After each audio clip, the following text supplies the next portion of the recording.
Hi, this is Theo, and you are listening to a special edition of Between Two Trains. This week we bring you all the candidates for Chamblee City Council. And now, Between Two Trains. All right, we're back here on another Between Two Trains. My name is Van Pappas, and I have with me right now Leslie Robson, who is the current councilwoman for District 2 in Chamblee and is up for re-election. Leslie, welcome to Between Two Trains. How are you? Man, I'm great. So let's start off first by making sure that our listeners know council is a part-time gig. We know that. A lot of us know that, but some don't. You have a real job that you work when you're not helping the city. Tell us about what your profession is. I am a landscape design installation person, and I have my own company. I have some independent labor that I employ sometimes, but I am a business of one. Business one. That's so entrepreneur. I love it. I do it all. We might need to do this interview again just for your business once the election is done.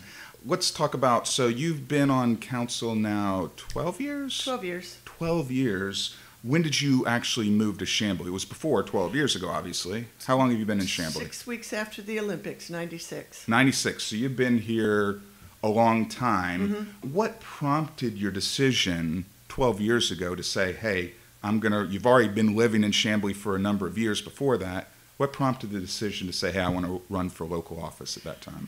Well, Chamblee was coming up on its first centennial, or not first, because it is our first, we're still in our first centennial celebration, and there was a call for volunteers to help with the Taste of Chamblee, which was what was decided to be the birthday celebration, if you will. And I attended. I wanted to get involved, and some of the back and forth between the people that were putting it on and the people that had volunteered was not disturbing to me, but I kind of felt like Chamblee was a bit living in the past. And so I thought to myself, Chamblee's too good to be like that. Chamblee needs to change. We need to come into the present and think about the future. And that's why I got involved. Okay. And then I was asked to run by Art Gibert, who was vacating his seat, I think because he had taken a job with the state and therefore could not hold the position in a municipal government working for the state. So he and his wife asked me to run, and that clinched it for me. That did it. Mm-hmm. So going back even further to 96 when you said you moved to Chamblee, I've lived in Atlanta my entire life. There's a lot of different great places. Why did you locate in Chamblee over, say, Sandy Springs, Dunwoody, or any of the other municipalities? Part of it was price. My husband and I had been looking at buying houses, and we looked all around the Ponce de Leon area and Little Five Points and down there, and it was so hard to get there and to get out of there. Number one. So we said, well, we can't do this. We can't live down here in the middle of all this and not be able to come and go as we really would like to. Traffic's a nightmare down here. So I engaged a real estate agent, and I told her that my price was $100,000. And she brought you to Chamblee. She brought me to Chamblee. Well, she took us to a few places, and I realized that one of the important things to me was to not feel like I had to go through ugliness to get to my home, and so we looked at a few homes, and I didn't really like the location and all of that kind of stuff, and then she pulled me up into the driveway of my present home, and I just thought, this is it. I can entertain the thought of living in this house for 5 minutes until she tells me how much it costs. It was a little bit over my price range, but I was willing to do it. Yeah. Well, we know that the house pricings have gone up in the last couple of years. We're going to talk a little bit later on this episode about that. I have some questions about that. But let's turn our attention to the business community. As you know, I'm very passionate about our local business community, Chamber of Commerce and all of that. And you and I have had this conversation many times, but I want to ask it anyways. Do you think Chamblee is business friendly? I think that Chamblee has become more business friendly. I think that when I first got on the council, I heard the complaints from the business community, really more so from the development community, about how hard it was to get permits in the city of Chamblee. And so that's something that I and the whole council has worked on for the past 12 years, and I think we've made great strides. I did not like hearing how hard it was and how complicated it was. I don't think that we're perfect yet, but we've made things a lot easier and a lot more equitable, I think. Yeah. Well, there's definitely a lot of development going on right now, so something, has changed for all this development. But with all that development, we're obviously seeing that land price valuations are going up, and commercial land values going up is causing commercial rents to go up. So with this creating a marketplace where there are more challenges for the small mom and pop to be able to afford, a place, do you feel that the city has any obligation to try to help deal with those rising rents? Because, these mom and pops have been the backbone for multiple decades of our city, but we're starting to see them say, hey, I might have to move out. What is your feeling on? I don't like the word obligation because I don't think that that's realistic. But I do think that the city can encourage developers. We're asking for a lot of retail commercial space from our developers on the ground floor, and for good reason. We want to be the city that you can live, work, eat, play, shop here and not have to leave, and you can get everything that you need. Hopefully within walking distance, but if not so, then within a very short distance of where you live. That being said, I personally, and I think everybody on the council and staff too, sees the danger in becoming nothing but a city with a lot of the same old franchises that are all over the place. And that's, while of course we like having those, our personality is in our mom and pops. And our personality is also in our other small businesses, not just mom and pop retail, but commercial. Our lawyers need, office space, and not all lawyers command $695 an hour. So they need to have affordable office space as well. I don't think it's just a matter of coming up with affordable office space. I think that it's a matter of weighing everything that it takes to make having a business here affordable. I think that one of the things that the city is doing, because of all the development and the development that we've encouraged and that we have changed our UDO to better meet the needs of, is going to provide a lot more clientele for our retail businesses and commercial businesses. And hopefully with the influx of office space that we've got coming, hopefully, there will be more jobs and there'll be better jobs. So I think that some of the problem with mom and pop businesses is they have not had a clientele for a while. Chamblee, we hit a lull for a good long time. And some of the businesses that were here, like the antiques business, was really dependent on the movie industry, and that went away before it came back. And so, they've sort of went out of favor, went out of style. And I don't know that that's something that can come back to Chamblee, but we value our mom and pops, and I for one want to see them. I think the creativity that they bring is instrumental in giving Chamblee its own personality. Let's continue the conversation about the commercial areas, specifically in the downtown area. And we know that we have a bit of a parking problem throughout downtown. So what transportation alternatives do you see as the best solutions to that problem? Well, I'm going to back you up on that one, because we don't have a parking problem per se in downtown Chamblee. Really? Yeah, we don't. It's not like Decatur. It's not like, I can only compare to Decatur because I don't really drive other places, but however, we're going to have one soon. And when I look at the development that's coming our way, we've got parking garages that are being included in some of these developments. So I think that that's a big deal. We've talked about metered parking spaces, and that may be something that needs to happen eventually, but again, right now it doesn't. There are small areas that have parking problems, especially with the development of the SLX project and the Ativa project. Unfortunately, that's really not a lack of parking spaces as much as it is enforcing that the parking, on-street parking, the way that we need to enforce it, which is to not allow the construction workers to take up all the parking spaces. What about these electric scooters? We've seen, from a transportation standpoint, we've seen other communities implement electric scooters. Where you come down on it? Because, there's people who love it, and then there are people who think it's a big hassle. Well, they look like they're an awful lot of fun. However, I can see they do. Are you going to get on one of those? Absolutely, I would get on one. Although okay. I've seen some people get on them and they kind of wobble. Make sure you don't break a hip or something. Yeah, exactly. Put my seatbelt and helmet on first. Right. But I don't think that we have the proper lanes for them. They're not safe on sidewalks. They go too fast. They don't. We haven't regulated them in that you gotta have a driver's license to drive one. Yeah. We also don't have the room because Chamblee is built out.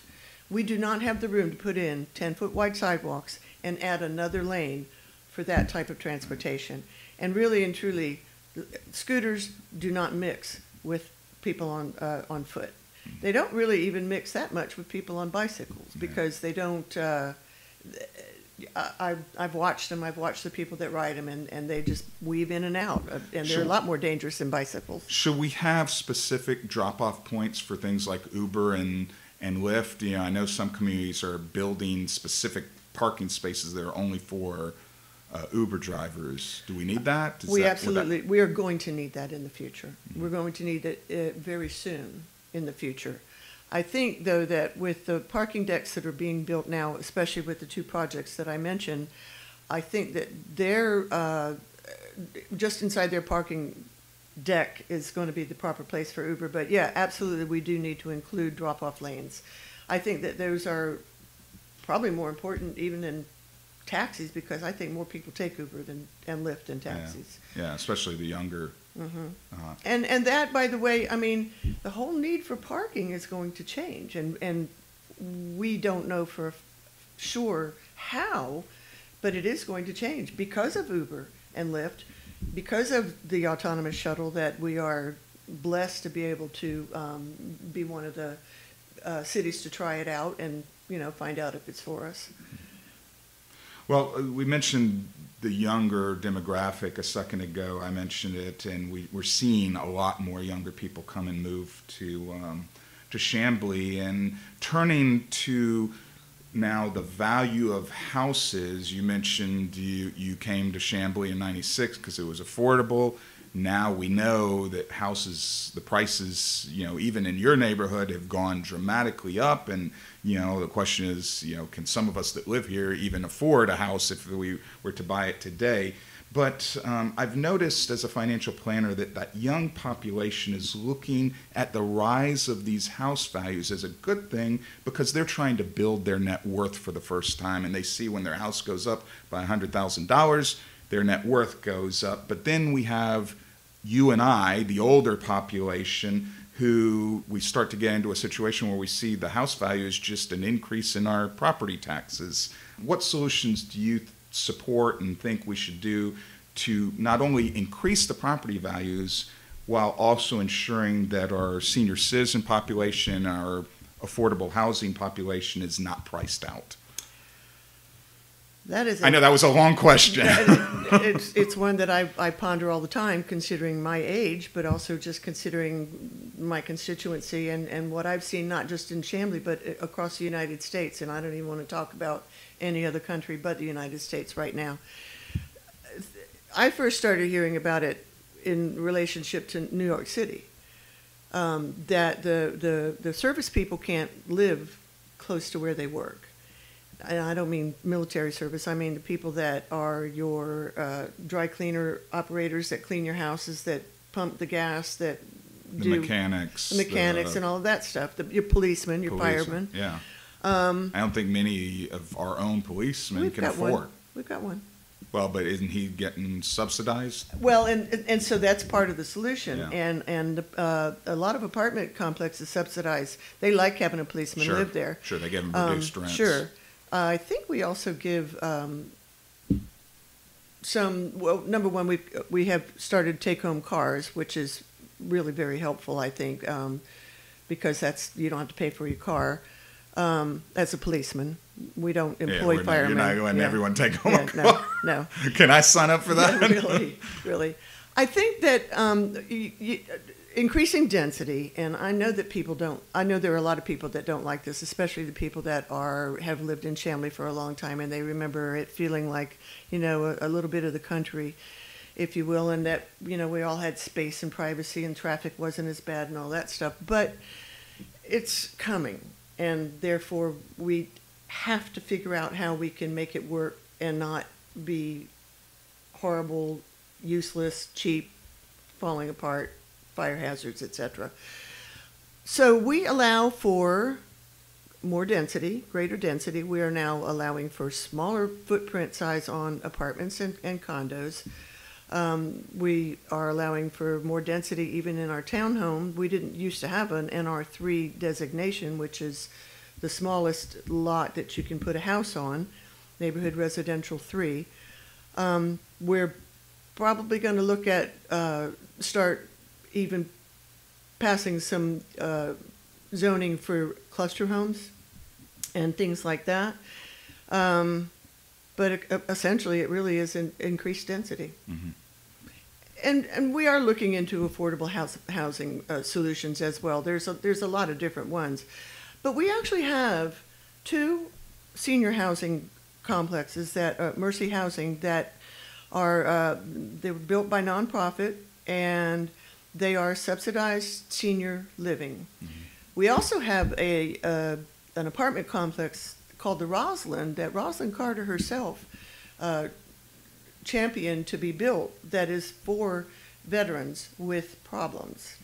And their rent is $250 a month, and includes their utilities. And they also get some psychiatric help as well. That's awesome. So we're not doing anything. Not only that, but our police have an organization and they choose one apartment complex every month to go. It's a voluntary organization for apartment managers and owners to belong to, but they have to submit to being inspected once a year, and be made sure that their apartments are up to code, that they are not evicting people because people are telling on them because they've got rats or falling in ceilings and stuff like that. So we do protect our people that live in the apartments, some of which are affordable by today's standards. They're maybe not by 25 years ago standards, but by today's standards. I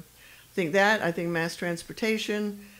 We're lucky that we have MARTA station, because that is a way that our service people can live further out from expensive real estate and still get into work. Mm-hmm. So if you were reelected, what would be your focus for the next 4 years? What would you want to say, hey, this is what I really want to focus on? My most favorite thing to focus on is the arts, and I really want to bring that to Chamblee. I think that arts and culture, I'm not just talking about somebody picking up a brush and painting a painting. There's dance, there's theater, there's so many different versions of it, but it also is something that is unique to cultures, different cultures, and we are an international city, and I think that is a way that we can really bridge a gap that exists, a gap that is based on mistrust coming from both sides. I don't speak your language, you don't speak my language. How do I know I can trust you? How do you know you can trust me? I think that the Beaufort Highway retail people are very skeptical of the English-speaking people in the city of Chamblee, because they don't understand us, and they think that we would like to see them priced out of their locations, and that is so far from the truth. So I would like to see that gap bridged. that's a big one, and I think that goes together with affordable housing and inclusiveness. So we're almost out of time, but I want to end with allowing you the opportunity to express to the listeners why you should be their representative of City Council for Chamblee. I have been on the council for 12 years. I have been involved in bringing this city into the present, deeply involved in it, and we have come a long way since 12 years ago. And a lot of my dreams, with the help of my fellow council members, and their dreams too, are just perched on the edge of coming to fruition, and I really, really would like the opportunity to see that through, because that's why I got involved in City Council in the first place. I saw the potential here. Well, Leslie, thank you so much for coming on the show. Good luck in November. We'll be watching closely to see what the outcome is. And again, thanks for coming on Between Two Trains. Thank you, Van. Thanks for the opportunity.